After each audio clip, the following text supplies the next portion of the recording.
الحمد لله نحمده ونستعينه ونستغفره ونعوذ بالله من شرور أنفسنا ومن سيئات أعمالنا من يهده الله فلا مضل له ومن يضلله فلا هادي له ونشهد أن لا إله إلا الله وحده لا شريك له ونشهد أن سيدنا وحبيبنا وحبيب قلوبنا محمدا عبده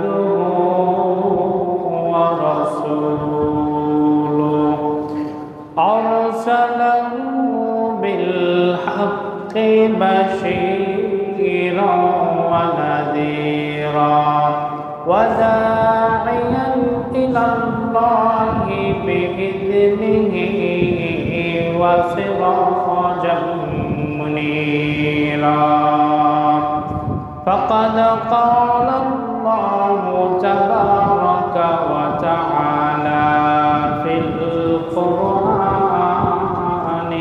الكريم أعوذ بالله من الشيطان الرجيم بسم الله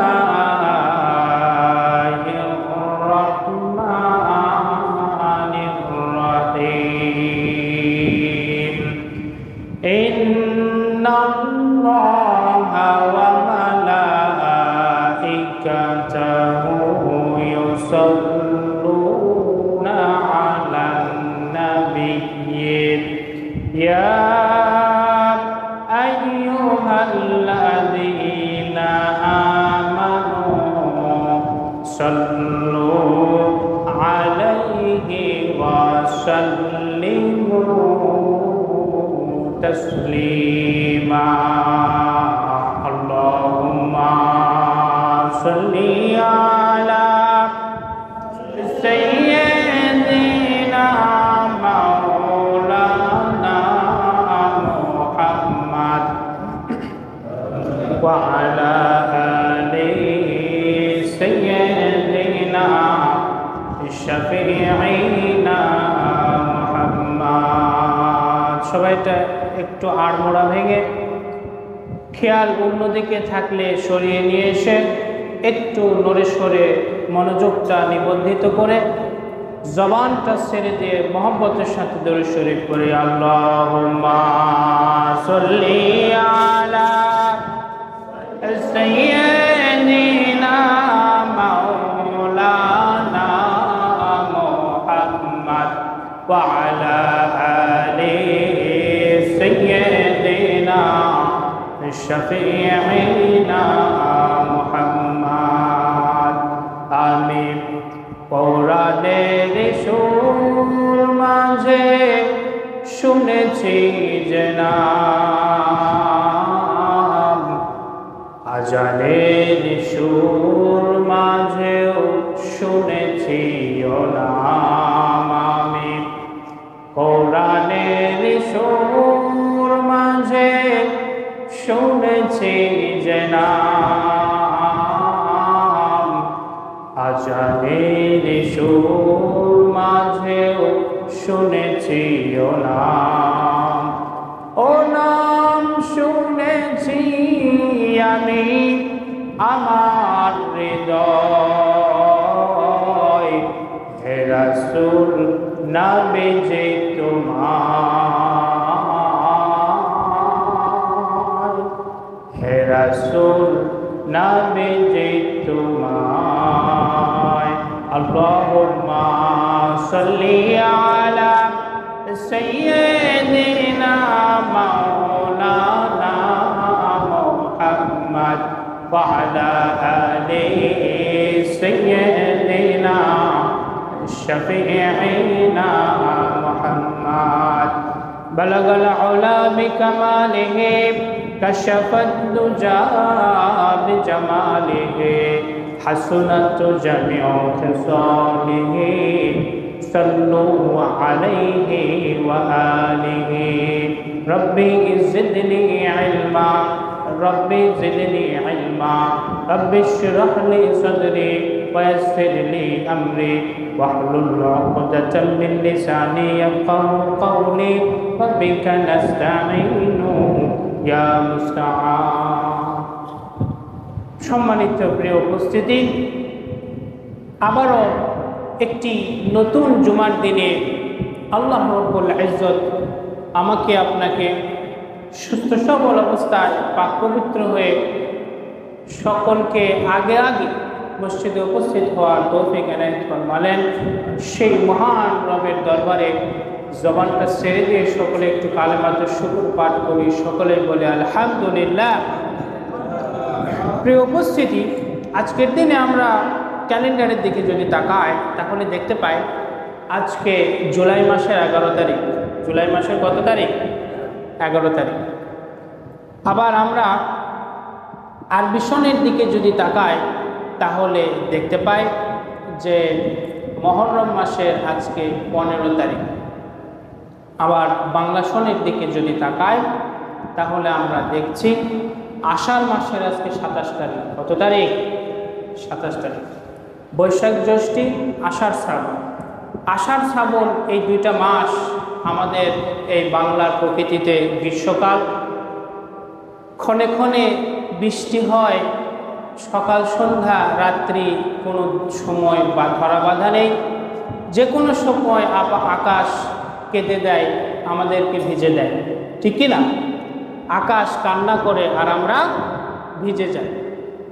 তো আকাশের এই খেলাধুলা আমাদের কাছে কারো কাছে আনন্দের, কারো কাছে দুঃখের। কবি সাহিত্যিকরা এই সময়টাকে কাজে লাগিয়ে এই মুহূর্তটাকে ব্যবহার করে ভাবের উদয় হয় তাদের হৃদয়ে। জানালার পাশে বসে ঘরে গৃহে গ্রামে শহরে বন্দরে অফিসে বেলকনিতে ছাদে নিরালায় নিভৃতিতে বসে তারা কবিতা লেখে। বৃষ্টি নিয়ে পৃথিবীতে কবিতার যত বিষয় আছে, বৃষ্টি সে সমস্ত বিষয়ের অন্যতম একটা। এবং মানুষের মনের আনন্দ অনুভূতি, প্রেমানুভূতিও জাগ্রত হয় এই বৃষ্টির মুহূর্তে। এটা একটা ধ্রুব সত্য কথা। আপনি আমি অ্যাজ এ মানুষ, অ্যাজ এ হিউম্যান, যখন বৃষ্টি হয় নিরালায় থাকি, অতীতের অনেক স্মৃতি আপনার আমার মনে পড়ার কথা। বই পুস্তকে, কিতাবের পাতায়, সাহিত্যের পাতায় আমরা তো এমনটাই শুনি এবং পড়েছি। তো এটা যেমন এই দিক থেকে আনন্দের, ঠিক একইভাবে এই বৃষ্টিটা কিন্তু কারো কারোর জন্য আবার দুঃখের। বিশেষ করে আমাদের এই বঙ্গভূমিতে যখন বর্ষাকাল আসে, প্রতি বছর আমরা দেখি বাংলাদেশের কোনো কোনো জেলায়, বিশেষ করে দক্ষিণবঙ্গের এখন পর্যন্ত ফেনী, লক্ষ্মীপুর এই জায়গাগুলোতে কিন্তু ডুবে জলাবদ্ধতা তৈরি হয়েছে, ঠিক কিনা? তো আপনারা টেলিভিশনে খবরে নিউজে দেখেছেন একটা বিশাল জনগোষ্ঠী, আমি আজকে সকালেও দেখছিলাম 119টি গ্রাম পুরোটাই ডুবে গেছে। তারা কোথায় খাবে, কোথায় চুলা জ্বালাবে, রান্না করবে, সেই সুযোগ বা পরিবেশ পরিস্থিতি তাদের নেই। এবং এই যে বৃষ্টির পানি, এগুলো তো পরিষ্কার না, স্বচ্ছ না, এগুলো যে গায়ে লাগে গায়ে চুলকায়। সো খাওয়া দাওয়া মানুষ জীবনযাপনের জন্য একেবারে বেসিক নিড, যেটা প্রয়োজন না হলে মানুষ বাঁচে না ঠিক মতো, সেই রকম প্রবলেম ফেস তারা করছে। তো যে কথা বলছিলাম যে এই বৃষ্টি যেমন কারোর জন্য আনন্দের, কারোর জন্য আবার দুঃখের, এটা যে শুধু ফেনী নোয়াখালী তা কিন্তু নয়, আমাদেরও এই বটতল মোড়েই যদি আপনি যান, আগে গাড়ি যতটা সহজে পার হতো এখন দাঁড় করায় রাখে, এক লাইন দাঁড়িয়ে আছে আরেক লাইন যাচ্ছে, ওটা পার হলে তারপরে আরেক লাইন যাবে, ঠিক কিনা? আমাদের দেশেও ব্যবস্থাপনার অভাবেই আমি বলবো যে এ ধরনের সমস্যার মুখোমুখি আমাদের হতে হচ্ছে। প্রিয় উপস্থিতি, এই প্রকৃতির ভালো মন্দ দোলাচলের ভিতর দিয়ে আমাদের একটা সুখের খবর হলো, আজকের এই জুলাইয়ের 11 তারিখে আমাদের গত বছরের 24 জুলাইয়ের এই 11 তারিখ থেকে কোটা আন্দোলন শুরু হয়েছিল। আপনাদেরকে আমি অবশ্যই বিষয়টি স্মরণ করিয়ে দিতে চাই, কারণ আমাদের এই অনুভূতি, এই আন্দোলন কোনোভাবে এটাকে হারিয়ে দেওয়া যাবে না, এটাকে মুছে ফেলা যাবে না। আমাদের এই অনুভূতি, এই জাগরণ, এটা ভিতরে জাগ্রত থাকতে হবে, যেন পরবর্তীতে কোনো অপশক্তি আবারও নতুন করে আগের ছক নীল নকশা এঁকে যাতে এগিয়ে যেতে না পারে। এজন্য আমাদের এই বিষয়টি মাথায় রাখতে হবে।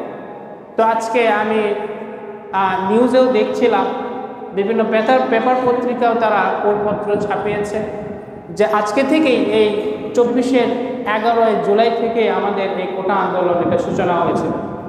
তো ধাপে ধাপে বিভিন্ন তারিখে বিভিন্ন রকম আন্দোলন, যুদ্ধ জেহাদের মধ্য দিয়ে বলা চলে আমাদের বাংলাদেশ নতুনভাবে স্বাধীন হয়েছে। আমি আপনি সুন্দরভাবে চলাফেরা করতে পারছি, বাক স্বাধীনতা ফিরে পেয়েছি। প্রিয় উপস্থিতি, তো আজকের দিনে যেটা হয়েছিল সেটা হচ্ছে কুমিল্লা বিশ্ববিদ্যালয়, ঢাকা বিশ্ববিদ্যালয় এবং চট্টগ্রাম বিশ্ববিদ্যালয়ের সহ বিভিন্ন জায়গায় শিক্ষার্থীদের সাথে পুলিশের সংঘর্ষ শুরু হয়েছিল। কথা চলছিল এর আগে থেকেই, কিন্তু 11 জুলাই থেকে সংঘর্ষের সূচনা শুরু। তো আমরা পরবর্তীতে ধাপে ধাপে একটু করে স্মরণে রাখার জন্য টাচ দেব যে কোন দিন কী হয়েছিল। তো আজকে যেহেতু এই জুমার দিনে আপনাদেরকে আমাদের প্রকৃতির কিছু কথা শোনালাম এবং 11 জুলাইয়ের একটা আন্দোলনের কথা শোনালাম, এবার আমরা কোরআন সুন্নাহ থেকে একটি আয়াত এবং একটা হাদিস থেকে আমাদের এই মানব জীবনের সাথে জড়িত, ওতপ্রোতভাবে জড়িত একটি বিষয়ে একটু আলোকপাত করব। সেটি হচ্ছে মানবাধিকার। সেটি কি? মানবাধিকার। তো মানবাধিকার নিয়ে পুরো পৃথিবী জুড়ে সবচেয়ে বেশি আলোচনা হয়ে থাকে। আমাদের যে জাতিসংঘ পুরো বিশ্বকে নিয়ন্ত্রণ করার জন্য প্রতিষ্ঠিত হয়েছে দ্বিতীয় বিশ্বযুদ্ধের পরে, সেই জাতিসংঘের মূল কথাই কিন্তু মানবাধিকারের সুরক্ষা। পুরো বিশ্বজুড়ে যতগুলো রাষ্ট্র রয়েছে এর মধ্যে স্বীকৃত 195টি রাষ্ট্রের ভিতরে যারা জাতিসংঘের সদস্য আছেন, এই সমস্ত রাষ্ট্রের ভিতরে মানবাধিকার যাতে সুরক্ষা পায় এজন্য কাজ করে এবং তাদের যতগুলো অঙ্গ সংগঠন রয়েছে সবগুলো এই মানবাধিকারের ছোট ছোট বিষয় নিয়ে, বিভিন্ন ছোট ছোট সাইড নিয়ে তারা কাজ করে থাকে। শিশু মানবাধিকার, নারীদের মানবাধিকার এবং আদার্স যে ঝরে পড়া, এরকম বিভিন্ন বিষয় নিয়ে তারা কাজ করে। তো আমাদের ইসলামে মানবাধিকারের যে কয়েকটা মূলনীতি বলা আছে তার মধ্যে গুরুত্বপূর্ণ একটি হলো যে মানুষের সম্মান এবং অসম্মানের মাপকাঠি কী হবে সেটি একটি পার্ট। সেই পার্টে, সেই জায়গাতে পুরো পৃথিবীতে একটা আন্দোলন হয়েছিল ইউরোপ এবং আফ্রিকার ভিতরে। সেটা হচ্ছে শ্বেতাঙ্গ এবং এই ইউরোপে তারা যেহেতু সাদা চামড়ার লোক, আফ্রিকায় তারা যেহেতু কালো চামড়ার লোক, তো স্বভাবতই সাদা চামড়ার লোক তারা কালো চামড়ার লোকদেরকে দেখতে পায় না। যদিও কালো চামড়া লোকের যোগ্যতা থাকুক, তাদের নানামাত্রিক কার্যক্ষমতা যোগ্যতা দেখানো সত্ত্বেও তারা ছিল নিগৃহীত এবং নিপীড়িত। আমরা ইন্টারের ইংলিশ বইয়ের সর্বপ্রথম চ্যাপ্টারের একটা পার্ট পড়েছিলাম এই শ্বেতাঙ্গের যুদ্ধ সংক্রান্ত বিষয় নিয়ে। তো এই যে লাল, সাদা, কালো, ফর্সা, বেটে, লম্বা, সম্পদশালী, গরিব, দুঃখী, এই যে ভেদাভেদ, এই ভেদাভেদের ঊর্ধ্বে গিয়ে ইসলাম মানুষকে মানুষ হিসেবে দেখেছে সর্বপ্রথম, সেটা আমরা কেউ জানি না। আমরা কবি নজরুলের, রবীন্দ্রনাথের লেখার মধ্যে মানবাধিকার খুঁজি, সমতা খুঁজি। গাহি সাম্যের গান নামে একটা কবিতা আছে, কবিতার ভিতরে আমরা সাম্য খুঁজি, সমান অধিকার খুঁজি, মানবাধিকার খুঁজি। কিন্তু যে কোরআন আল্লাহ রাব্বুল ইজ্জত আমাদেরকে বিধান হিসেবে দিয়েছেন, সেই বিধানেই যে মানবাধিকারের কথা আছে সেটা আমরা জানি না, আমাদের বই পুস্তকেও নাই, পাঠ্যপুস্তকের ভিতরেও নাই। এটা একটা দুঃখজনক বিষয়।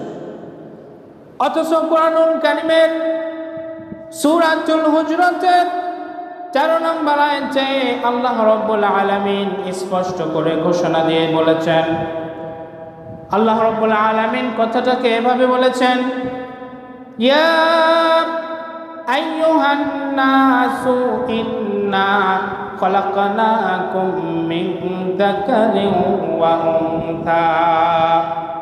আয়াতের শুরুতে আল্লাহ সম্বোধন করলেন মানুষদেরকে।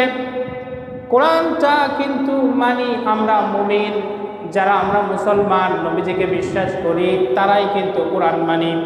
কাফের, মুশরিক, বেঈমান যারা আছে তারা কোরআন মানে না। কিন্তু আল্লাহ কিন্তু এই আয়াতের ভিতরে মুমিনদের সম্বোধন করেন নাই, মুসলমানদের সম্বোধন করেন নাই। যারা নবীজিকে বিশ্বাস করে শুধু তাদেরকে সম্বোধন করেন নাই।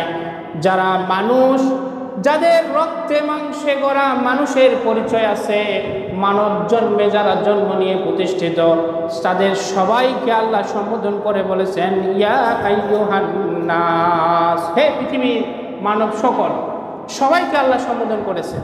এরপরে আল্লাহ বলেন, ইন্না, নিশ্চয় আমি, খলাকনাকুম মিন যাকারিন ওয়া উনসা, তোমাদের সকলকে যাকার এবং উনসা, পুরুষ এবং নারী করে সৃষ্টি করেছি।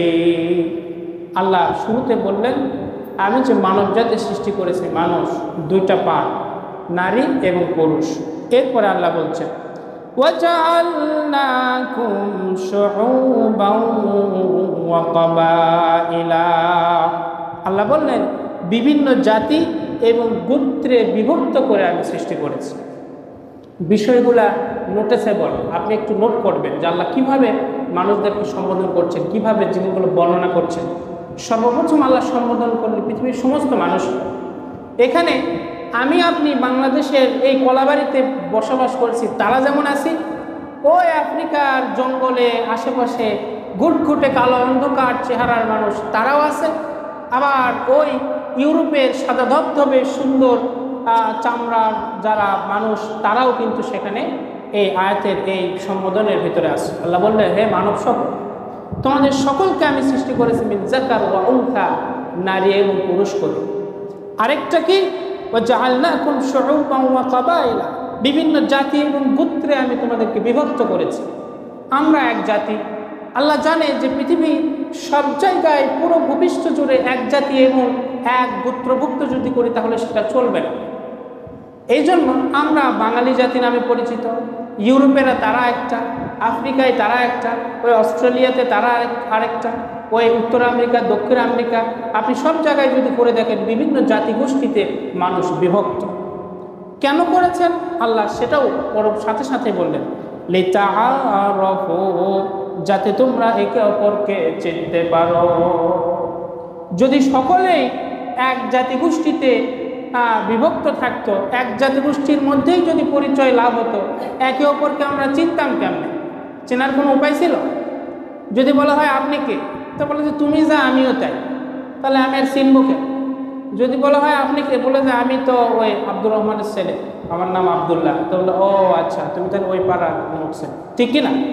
আল্লাহ বললেন পুরো ভূপৃষ্ঠ জুড়ে আমি জাতি এবং গোষ্ঠীতে বিভক্ত করে করে তোমাদেরকে সৃষ্টি করলাম, এবং এটা আমি চেয়েছি এরকম হোক যাতে তোমরা পরিচয় লাভ করতে পারো। পৃথিবী যখন ঘুরবে, দিন যাচ্ছে, পৃথিবী ছোট হয়ে আসছে।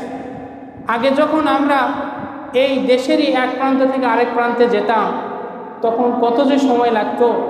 কিতাবে আমরা অনেক পেয়েছি, সাহাবায়ে কেরাম এক জায়গা থেকে আরেক জায়গায় যেত, কতদিনের সফর করে যেতে হতো। উট সাথে নিতে হতো, পানি নিতে হতো, কিছু শুকনো খাবার নিতে হতো। আমাদের দেশে আমরা দেখেছি, যখন ঢাকায় কোনো অফিসিয়ালি কাজে গ্রাম থেকে কেউ যেত, বাড়ি থেকে শুকনো খাবার সাথে করে মা বোনেরা দিতেন, যাতে করে রাস্তা বসে কিছু খেয়ে নিতে পারে। অনেক সময় আমাদের দেশে সেই পরিস্থিতির যদি দিকে আমরা খেয়াল রাখি, সেটা কিন্তু আজকে নেই। পুরো বিশ্বটা এখন একটা গ্রামের মতো। তো দিন যত যাবে বিশ্ব তত ছোট হয়ে আসবে। এর অর্থ এই নয় আয়তনে ছোট হবে, এর অর্থ হচ্ছে যে মানুষের যোগাযোগ ব্যবস্থা এত বেশি, কানেক্টিভিটি এত বেশি ইজি হবে, এবং তাদের আমরা এখন আমি চাইলে এখান থেকে আমেরিকার একটা প্রোডাক্ট অর্ডার করতে পারি। অ্যামাজন, আলিবাবাতে অর্ডার করলে কত দ্রুত সময়ের মধ্যে 10-15 দিন বা 1 মাসের ভিতরে সেটা চলে আসে। কোথায় একটা জিনিস তৈরি হয়েছে, আমি সেটা দেখলাম, আমার পছন্দ হলো, আমি সেটা কিনে ফেললাম। 10 বছর আগেও আপনি এটা কল্পনাও করেন নাই, পৃথিবী ছোট হয়ে আসছে। কিন্তু আমরা চিনছি কেন? আল্লাহ বলছেন কবাইলা শুউবান ওয়া কবাইলা, জাতি জাতি বিভক্ত করে সৃষ্টি করেছি লিতাআরাফু, যাতে তোমরা পরিচয় লাভ করতে পারো। এরপরে আল্লাহ বললেন ইন্না আকরামাকুম ইনদাল্লাহি আতকাকুম ইন্নাল্লাহা আলিমুন খাবীর।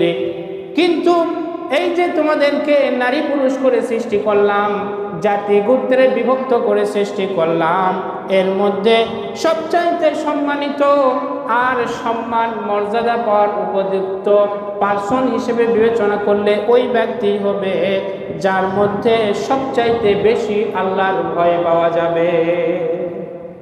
সুবহানাল্লাহ। প্রিয় উপস্থিতি, আকরামাকুম ইনদাল্লাহি আতকাকুম কথাটা অনেক ছোট, ওজন অনেক বেশি। আল্লাহ বললেন ফাওকিয়া, একে অপরের উপরে মর্যাদা সম্মান, এটা হবে কি বিবেচনায়? যার ভিতরে আল্লাহর ভয় সবচাইতে বেশি। তো এই আতকাকুম তাকওয়ার ব্যাখ্যা অল্প সময়ে সম্ভব নয়। আল্লাহ রসুলের একটা হাদিস মোবারক বলে আমি আজকে আলোচনা শেষ করছি। মুসনাদ আহমদের মধ্যে এসেছে, আল্লাহর হাবিব সাল্লাল্লাহু আলাইহি সাল্লাম বলেন লা ফাদলা লিআরাবিয়্যিন আলা আজমিয়্যিন, কোনো আরবি ব্যক্তির অনারবি ব্যক্তির উপরে কোনো সম্মান নেই। ওয়ালা লিআজমিয়্যিন আলা আরবিয়্যিন, আবার কোনো অনারবি ব্যক্তি, আরবের বাহিরের কোনো ব্যক্তি আরবের ব্যক্তির চাইতেও কোনো আলাদা সম্মান নেই।